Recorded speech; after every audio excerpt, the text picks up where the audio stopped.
bienvenue dans cette vidéo de remédiation en mathématiques, quelques exemples dans lesquels on détermine la valeur d'une expression.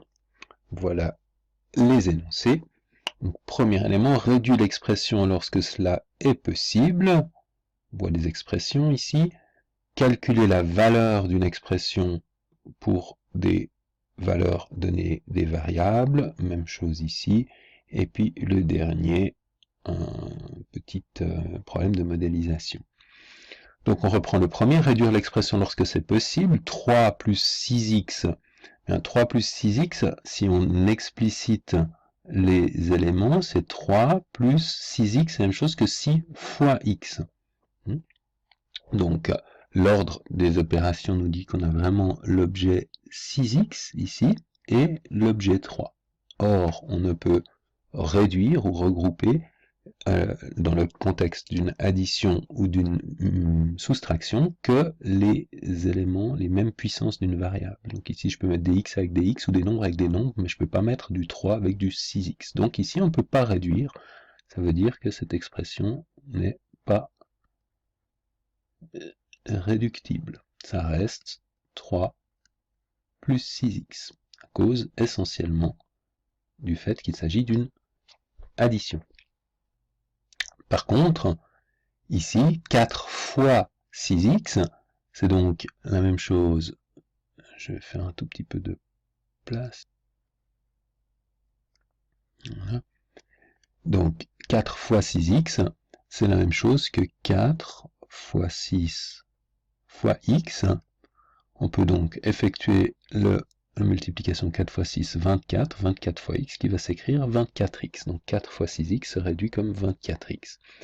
4 fois x fois 6, c'est la même chose, c'est-à-dire que ça peut s'écrire 4 fois 6, on met les nombres ensemble, 24 fois x ou 24x. 6x fois 4x, c'est la même chose que 6 fois x fois 4 fois x, que des multiplications, donc on met ensemble les nombres, 6 fois 4, 24, et x fois x, qu'on écrira x carré. 6 fois 4x, c'est totalement symétrique à ces calculs-là, donc 6 fois 4 fois x, qui fait de nouveau 6 fois 4, 24x.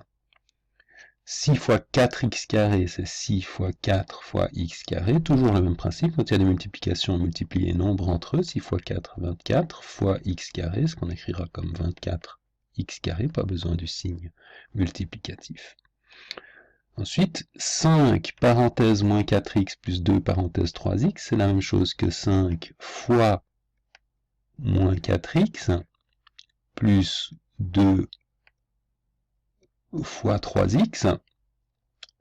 5 fois moins 4x, c'est la même chose que 5 fois moins 4 qui multiplie x. Et 2 fois 3x, c'est la même chose que 2 qui multiplie 3 qui multiplie x. On explicite vraiment tout ce qui se passe. Donc maintenant ici j'ai de nouveau un fois devant une parenthèse qui a un fois, il n'y a pas de distributivité, c'est le nombre 5 qui multiplie le nombre moins 4 qui multiplie le nombre x, donc 5 fois moins 4 ça fait moins 20 fois x, et même chose ici, que des multiplications, donc 2 fois 3, 6, et x, mais il n'y a pas encore une fois le 2 qui se distribue sur le x, donc 2 fois 3, 6x. Et puis maintenant, moins 20x plus 6x, c'est comme si j'avais moins 20 pommes plus 6 pommes, ça fait moins 14 pommes, pour autant que ça ait du sens d'avoir moins 14 pommes. Donc on doit 14 pommes à quelqu'un.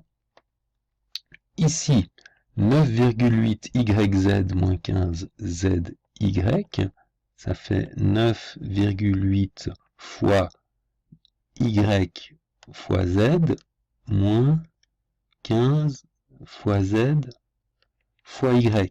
Alors, la multiplication est ce qu'on appelle commutative, c'est-à-dire que l'ordre n'importe pas, donc j'ai 9,8 yz, moins ici écrire 15 fois z fois y ou 15 fois y fois z, c'est la même chose. Prenez toujours l'exemple de valeur numérique. Si j'avais 15 fois 2 fois 7 ou 15 fois 7 fois 2, c'est la même chose. Donc j'ai bien ici des objets algébriques qui s'appellent des y fois z, et là des objets algébriques qui s'appellent des y fois z. Ce sont des objets identiques. J'en ai 9,8 moins 15, donc finalement j'ai 9,8 moins 15 de ces YZ, c'est-à-dire moins 5,2 YZ. Dernier de cette première partie, qui est un peu longue, hein. Moins 4x carré, ici moins une grande parenthèse, donc le moins cette fois-ci va se distribuer sur chacun des termes de la parenthèse, donc moins 2x carré, moins et moins plus 3x, moins et plus moins 1. Ici, c'est un plus, règle des signes, donc plus moins ça fait moins 2x, et plus 3. Et maintenant, je vais regrouper, j'ai ici des x carrés, des x, des nombres, des x et des nombres. Donc je vais mettre les x carrés avec les x carrés. Moins 4 et moins 2, ça fait moins 6 en noir, moins 6 x carré. Ensuite, les x, je vais avoir du 3x et du moins 2x. Donc 3 moins 2, ça fait plus une fois x. Pas besoin d'écrire le 1. Et puis enfin, le moins 1 et plus 3. Moins 1 plus 3, ça fait plus 2.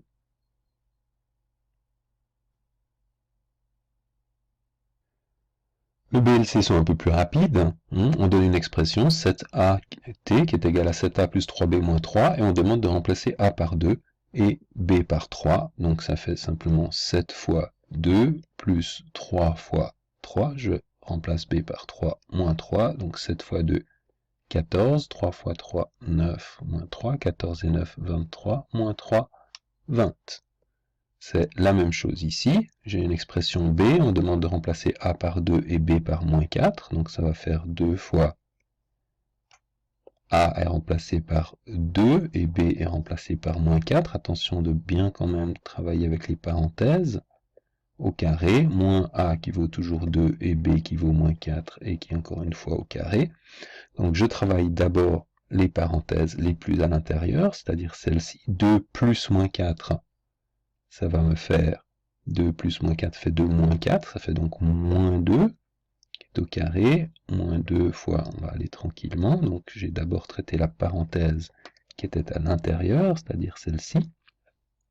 Ensuite, j'ai l'ordre des opérations qui me dit que je vais traiter les puissances, donc d'abord, moins 2 au carré, ça fait 4, et moins 4 au carré, ça fait 16. Et maintenant, ordre des opérations toujours, d'abord le fois, donc 2 fois 4, 8, 2 fois 16, 32, et enfin 8 moins 32, qui fait moins 24. Dernier exercice, le volume d'un cône est donné par la formule V égale pi r carré fois h. Attention ici, c'est un fois, et pas la variable x, donc pi fois r carré fois h divisé par 3, r est le rayon de la base, et h la hauteur. Donc le cône, qui est une forme comme ceci, avec une base cylindrique dans lequel on a le rayon ici de la base et la hauteur. Un verre de forme conique a une hauteur de 17 cm et un rayon de base de 7 cm. Pour que ce soit un verre, j'aurais plutôt dû dessiner mon cône dans l'autre sens, évidemment, et on a en fait un verre qui aurait un peu cette forme-là, et puis voilà, puis on cherche la contenance du verre. Donc on nous dit que la hauteur vaut 17, c'est-à-dire que h vaut 17, et que le rayon de la base vaut 3 cm. Donc le volume va être égal à pi fois r carré, 3 au carré, fois 17, divisé par 3. On peut simplifier ici, puisqu'il y a des multiplications, le 3 au carré avec le 3, il reste 3 en haut. Donc ça fait pi fois 3 fois 17, c'est-à-dire fois 17 fois 51, pi fois 51, qu'on écrira 51 pi ou 51 fois pi, l'unité étant évidemment des centimètres cubes, puisqu'on avait des centimètres et des centimètres ici. Maintenant, pi c'est environ égal à 3,14, ou alors vous utilisez la touche pi sur votre calculatrice, et on trouve environ 160,2 cm3. Attention, petite méchanceté ici, l'unité a changé, on parle de centilitres, et il faut se rappeler que la conversion, c'est que 1 litre est égal à 1 décimètre cube. Ça, c'est vraiment quelque chose qu'il faut connaître. Donc, il faut parler en litres et en centimètres cubes. Alors, 20 centilitres, donc ça va faire 2 décilitres, ou encore 0,2 litres. Donc, voilà ma contenance en litres. Puis maintenant, il faut que je passe des centimètres cubes au décimètre cube. Donc attention, comme c'est des unités de volume, c'est par bloc de 3. Donc 160,2 cm3, 1, 2, 3, ça fait 0,162 environ décimètres cubes. Donc mon verre a une contenance de 0,16 environ décimètres cubes. Et je souhaite verser dedans 0,2 litres, qui est donc égal à 0,2 décimètres cubes, puisqu'un litre est un décimètre cube. J'ai donc plus de liquide que de contenant. La réponse, c'est non, pas possible de verser tout ce liquide dans ce verre. Voilà pour ces exercices de manipulation d'expression littérale.